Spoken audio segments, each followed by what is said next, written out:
हाथ में बड़े बड़े हथियार रखना। कहीं कहीं वीडियोस में तो मैंने आप देखी है, आप साथ में हमारे चल ही रहा है ये, जिसमें आपको बंदूकें भी नज़र आएंगी, बड़े बड़े हॉकी के और वो बेसबॉल बैट्स दिखती है, तलवारें बड़ी बड़ी दिख रही है, बड़े बड़े औजार, बड़े बड़े चाकू, और कुछ एकदम यंग लड़कों के हाथों में, जैसे 15, 16, 17 साल के लड़के। और आप इनकी तस्वीरें देखिए, इनको देखिए आप, कोई आपको इसमें कोई बहुत बड़ा नेता का लड़का नहीं नज़र आएगा, कोई करोड़पति नहीं नज़र आएगा। ये सब बहुजन के बच्चे हैं। आप चेहरे देखिए, ये सब कोई ऐसा बहुत फैशनेबल और बहुत पैसे वाले लोग नहीं हैं, ये सब गरीब लोग हैं। और आपने क्या कर दिया, ये गरीब बच्चों के हाथ में औजार थमा दिया और इन्हें झुंड का स्वरूप दे दिया। मस्जिदों के सामने जाकर बहुत बड़े बड़े डीजे, आवाज़ में डीजे बजाना, वहाँ नाचना, तलवारें लहरा लहरा के नाचना, उसके बाद में वहाँ पे नारे लगाना, भद्दे भद्दे गंदे गंदे नारे लगाना। शर्म आती है। मैं भी एक हिंदू हूँ, बहुत शर्म आती है कि राम के नाम पे ये सब चीज़ें हुई, हनुमान जी के नाम पे ये सब चीज़ें हुई, गंदी गालियाँ देना, ये चीज़ें नहीं होनी चाहिए थी। पर हमारे यूथ को मिसगाइड किया गया। वो यंग लड़के हैं, उनको माहौल अच्छा लगता है, बड़ा वाह वाह हमने कितना बड़ा काम कर दिया, अरे वाह हमने तलवारें घुमाई, पर उनको समझ में नहीं आ रहा कि उनका भविष्य के साथ में कितना बड़ा खेल हो रहा है। अलग अलग राज्यों से ऐसे जुलूस निकले शोभा यात्रा के नाम पे, लेकिन क्या बात है कि शोभा यात्रा नाम तो दिया गया, लेकिन उसी यात्रा में 15, 16, 17, 18 साल के बच्चों के हाथ में तमंचे नजर आते हैं, तलवारें नजर आती है, चाकू नजर आते हैं, हॉकी नजर आती है। मस्जिदों के सामने जाके भड़काऊ भड़काऊ नारे ये लोग लगाते हैं, डीजे बजाते हैं। तो किस तरफ जा रहा है हमारे देश का भविष्य, क्या होने वाला है? देखिए, शोभा यात्रा तो कई सदियों से, कई सालों से निकलते आ रही है, कई दशकों से, सदियों से नहीं बोल सकता मैं, कई दशकों से। बट ये शोभा यात्रा का जो रूप था, मूल रूप था, उसमें अभी ये बहुत चेंजेस आ गए। ये जो पिछले कुछ सालों में, स्पेशली जब से 2014 में मोदी जी की सरकार आई, भाजपा की, तब से एक बहुत चेंज आया इसमें। और ये जो शोभा यात्रा निकलती है, इसमें अच्छे भी लोग होते हैं। तो कुछ मैंने ये देखा है कि अभी जो शोभा यात्रा निकली है, हर शहर में 2-2, 3-3 शोभा यात्रा निकली है, और कुछ जो बहुत पीसफुली चले, और उसके बाद में कुछ उपद्रवी एलिमेंट्स वाली ये जो शोभा यात्रा है, बहुत सारे जगह पे कुछ उपद्रवियों ने सोचा समझा, प्लानिंग करके कुछ ऐसे काम किए जिसके वजह से हमारा जो है माहौल जो खराब हुआ। उसमें एक तरीके से वो यात्रा को जानबूझकर, वो उसका जो रूट है वो किसी मुस्लिम बहुल क्षेत्र से निकालना, हाथ में बड़े बड़े हथियार रखना।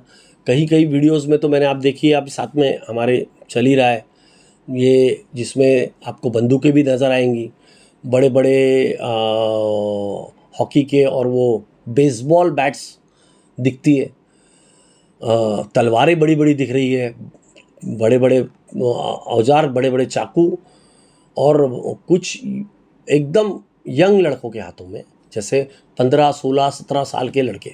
और आप इनकी तस्वीरें देखिए, इनको देखिए आप, कोई आपको इसमें कोई बहुत बड़ा नेता का लड़का नहीं नज़र आएगा, कोई करोड़पति नहीं नज़र आएगा। ये सब बहुजन के बच्चे हैं। आप चेहरे देखिए, ये सब कोई ऐसा बहुत फैशनेबल और बहुत पैसे वाले लोग नहीं हैं, ये सब गरीब लोग हैं। और आपने क्या कर दिया, ये गरीब बच्चों के हाथ में औजार थमा दिया और इन्हें झुंड का स्वरूप दे दिया।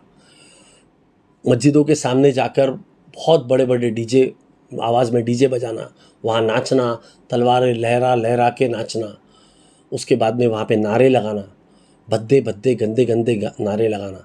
शर्म आती है। मैं भी एक हिंदू हूँ, बहुत शर्म आती है कि राम के नाम पे ये सब चीज़ें हुई, हनुमान जी के नाम पे ये सब चीज़ें हुई, गंदी गालियाँ देना, ये चीज़ें नहीं होनी चाहिए थी। पर हमारे यूथ को मिसगाइड किया गया। वो यंग लड़के हैं, उनको माहौल अच्छा लगता है, बड़ा वाह वाह हमने कितना बड़ा काम कर दिया, अरे वाह हमने तलवारें घुमाई, पर उनको समझ में नहीं आ रहा कि उनका भविष्य के साथ में कितना बड़ा खेल हो रहा है, क्योंकि आपने उनको झुंड बना दिया, आपने उनके हाथ में हथियार थमा दिया। अब ये हथियार ये जब इस्तेमाल होगा तो ये देख के नहीं होगा कि सामने वाला व्यक्ति जो है वो हिंदू है या मुसलमान है।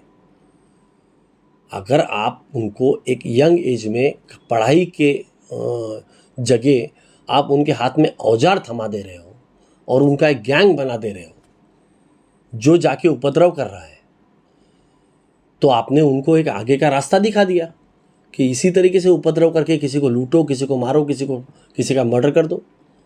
यानी आप उनको एक तरीके से क्रिमिनल बना दे रहे हो। और ये जो हरकतें आगे होने वाली है उसकी वजह से, उसमें सिर्फ मुसलमान को तकलीफ थोड़ी ना होगी।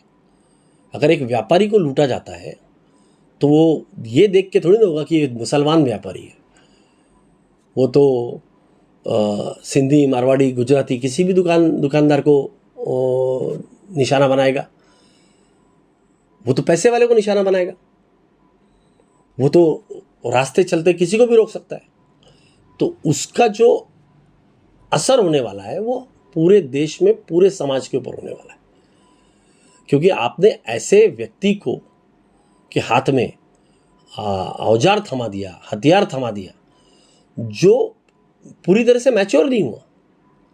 वो बच्चा है, 14 साल का, 15 साल का, 16 साल का बच्चा है, और वो उसको एक बहुत बड़े माहौल में आपने उसको चला दिया, जो उसके अंदर एक फीलिंग आ गई कि देखो मेरा तो कोई कुछ नहीं बिगाड़ सकता, मैं तलवार लहरा रहा हूँ, मैं बंदूक चला रहा हूँ। एक वीडियो में तो मुझे बंदूक फायर होते हुए दिखाई दी। कुछ वीडियो तो ऐसे भी है जिसमें मर्द और औरत वो भी दिख रहे हैं बच्चों के साथ में। ये कौन लोग? ये वही लोग हैं जो ये उनके दिमाग में हिंदू मुस्लिम इतना इस तरीके से घुस पड़ा हुआ है। देखिए, आप ये समझ लीजिए कि ये जो हो रहा है, ये जो लड़के रास्ते के ऊपर उतरे हैं, ये कोई किसी नेता के लड़के नहीं हैं। वो अपने बच्चों को बाहर भेजते हैं पढ़ाने के लिए, वो इसमें नहीं देखते। मैं एक ऐसे क्षेत्र में रहता हूँ जहाँ ज़्यादातर आरएसएस के लोग ज़्यादा है।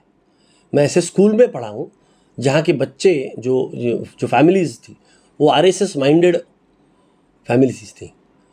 मैं जानता हूँ कि वो कैसे अपने बच्चों को इसमें से बाहर रखते हैं। वो आपके बच्चों को, बहुजन समाज के बच्चों को, SC ST OBC बच्चों को इसमें डालते हैं। वो अपने बच्चों को नहीं डालते, वो अपने बच्चों को पढ़ाते हैं, वो अपने बच्चों को बाहर फॉरेन पढ़ने के लिए भेजते हैं, वहाँ सेटल करवाते हैं। ये जो इसके पहले वाली पीढ़ी थी, हमारे फादर लोगों की जो पीढ़ी थी, वो आप देखेंगे ये जितने भी बड़े लोग हैं, ये जितने भी इनके साथ में जुड़े हुए लोग हैं आरएसएस के, ये सब कोई बैंक में होगा, कोई सरकारी नौकरी में होगा।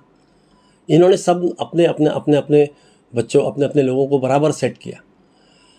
तकलीफ़ हमारे बच्चों की है, SC ST OBC के बच्चों की है, बहुजन समाज के बच्चों की है, मुस्लिम की है, क्रिश्चियन की है। ये मिसगाइडेड है। कावड़ यात्रा लेके निकलेंगे, अपने बच्चों को नहीं भेजेंगे, हमारे बच्चों को के दिमाग में मंदिर भर देंगे और वो मंदिर मस्जिद करते रहेगा। मंदिर जाना कोई गलत बात नहीं है, पर आपको अपना भविष्य संभाल के मंदिर जाना है। भगवान की पूजा करना कोई गलत बात नहीं है, पर आप सिर्फ वही करते रहोगे और आपका खुद का भविष्य बर्बाद कर दोगे, ये गलत है। ये बच्चों के चेहरे देख के ऐसा लगता है कि शायद ये अनएजुकेटेड है और बेरोजगार है। ये बेरोजगारी है। उनके पास में रोजगार होता तो उनके पास में समय कहाँ होता है ये सब चीज़ों का। तो आज देश में एक ऐसी पोजीशन ला के रख दी है इस गवर्नमेंट ने कि बेरोजगारी जो है वो 45 साल की चरम सीमा पे है। हमारी इकोनॉमी पूरी तरह से बर्बाद हो रही है, हमारे पास में नौकरियां नहीं है। तो अब जब हम पूरी तरह से ये गवर्नमेंट पूरी तरह से फेल हो चुकी है अपने परफॉर्मेंस में, तो इस गवर्नमेंट के पास में रोटी, कपड़ा और मकान की राजनीति के अलावा अब एक ही बचता है। रोटी की जगह बीफ और मटन की दुकान या नॉनवेज की दुकान के ऊपर राजनीति की जाए, कपड़े की जगह हिजाब के ऊपर राजनीति की जाए, और मकान की जगह बुलडोजर के ऊपर राजनीति की जाए। ये राजनीति इस डायरेक्शन में लेके जाकर हमको सबको मिसगाइड कर देंगे, हमारे लोगों के असली मुद्दों को भटका के ये सब मुद्दे हिंदू मुस्लिम के इर्द गिर्द मुद्दों को घुमाएंगे, जनता को हिंदू मुस्लिम में बांटेंगे और अपने वोट सिक्योर करेंगे। ये इस तरीके का काम हो रहा है। हमारे देश के बच्चों का भविष्य पूरी तरह से बर्बाद करने का काम हो रहा है, और इसमें तकलीफ जाने वाली है ये गरीबों के बच्चों को, गरीब बच्चों को, बहुजन समाज के बच्चों को, एक तबके के बच्चों को, क्योंकि ये जो रईस है, बड़े पैसे वाले लोग हैं, ये तो इनका पैसा बढ़ रहा है, करोड़पति होते जा रहे हैं, और गरीब हमारे देश में पिछले जो 2-3 सालों में, 4 सालों में हमारे यहाँ की गरीबी रेखा के अंदर करीबन 20 करोड़ से ऊपर लोग, जनता जो है गरीबी रेखा के नीचे चली गई है। जो मिडिल क्लास था वो अभी, लोअर मिडिल क्लास था वो अभी गरीब कहला रहा है, क्योंकि उसका रोजगार ही खत्म हो रहा है। ये जो किया जा रहा है, ये जो षड्यंत्र किया जा रहा है हमारे बच्चों के साथ में, इसको पहचानना ज़रूरी है। हमारे बच्चों को समझना जरूरी है कि हमको किस डायरेक्शन में आप लेके जा रहे हो, और माँ बाप को समझाना ज़रूरी है कि ये सब चीज़ों में मत पड़ो, क्योंकि ये अपने बच्चों को तो बराबर सिक्योर कर ले रहे हैं, हमारे बच्चों का भविष्य खराब कर दे रहे हैं। तो इससे बाहर रखा जाए बच्चों को, पढ़ाई के तरफ और नौकरियों की तरफ उनका रुझान बढ़ाया जाए, ना कि ये रिलीजियस कामों की तरफ, क्योंकि वो डायरेक्शन हमको दिख रहा है, हाथ में औजार और हाथ में तलवार लेके निकल रहे हैं। ये तलवार कहाँ इसका इस्तेमाल करेंगे, इसकी गारंटी आप भी नहीं दे सकते, मैं भी नहीं दे सकता।